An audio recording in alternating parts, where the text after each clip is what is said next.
জাপানে আসার পর আমার ননাস আমাকে এই ড্রেসটা গিফট করেছিল। এটা হচ্ছে জাপানের ট্রেডিশনাল ড্রেস। জাপানের বিভিন্ন ফেস্টিভে তারা হচ্ছে এই কিমোনোটা পরে থাকে। কিছু নিয়ে থাকছে আজকের এই ব্লগটি। তো আসসালামু আলাইকুম এভরিওয়ান।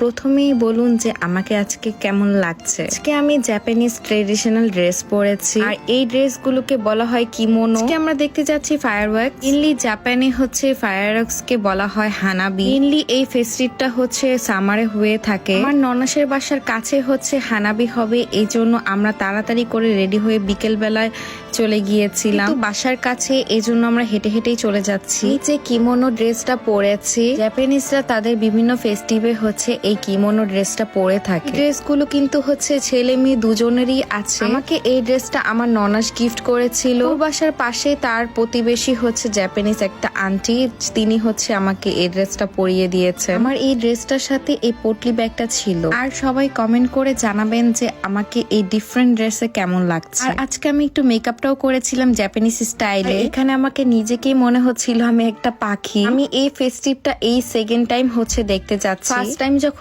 গিয়েছিলাম তখন দেখেছি যে জাপানিজ মেয়েরা হচ্ছে এই ড্রেসগুলো পরে হানাবি দেখতে গিয়েছে। আর হাজার হাজার মানুষ এই ফেস্টিভটা দেখতে বিকেল বেলায় চলে আসে। আর যে ম্যাট গুলোতে বসে আছে এগুলো কিন্তু ভোরবেলা এসে বিছিয়ে গিয়েছে। সবাই কিন্তু অনেক অনেক খাবার নিয়ে দেন হচ্ছে হানাবি দেখতে যায় আর খাবার খায়। আর এই ফেস্টিভটা সবাই অনেক অনেক এনজয় করে। সীমান্তর সেদিন কাজ ছিল বলে সে বিকেল বেলা আসতে পারেনি, সন্ধ্যাবেলা এসেছিল।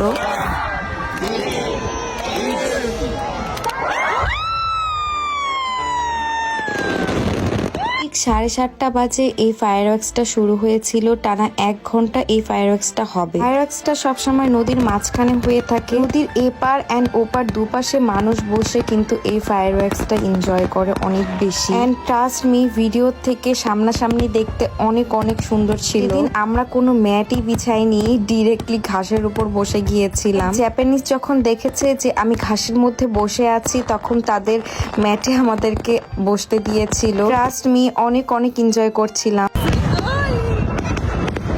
শুধু সামারে এই ফায়ারওয়ার্কসটা হয়ে থাকে, উইন্টারে কিন্তু এটা হয় না কখনো। ইলাপুকে তো আপনারা এতদিনে চিনেই গিয়েছেন। আপু এই ফায়ারওয়ার্কসটা দেখার জন্য কিন্তু আমার ননাসের বাসায় সকাল সকাল চলে এসেছিল। একসাথে কিন্তু আমরা অনেক এনজয় করছিলাম আর ফায়ারওয়ার্কস দেখছিলাম। 10 মিনিটের সময় সীমান্ত এসেছিল। সে আমাকে এই ড্রেসে দেখার পর একদম সারপ্রাইজড হয়ে গিয়েছে। আমাকে বলছিল আমাকে নাকি আজকে খুবই সুন্দর লাগছে, একদম ডিফারেন্ট লাগছিল নাকি। সে কাজ থেকে এসেছে বলে খুবই টায়ার্ড ছিল, ভিডিও একদমই করতে চাচ্ছিল না। আমি তাকে জোর করে ভিডিও করিয়েছি আর অনেক অনেক এনজয় করছিলাম। আজ যে 10 মিনিট থাকে তখন দেখতে অনেক বেশি সুন্দর লাগে। একটুও থামাথামি নেই, একদম ফায়ারওয়ার্কস হতেই আছে। আমার সাথে সাথে আপনারাও একটু এনজয় করুন।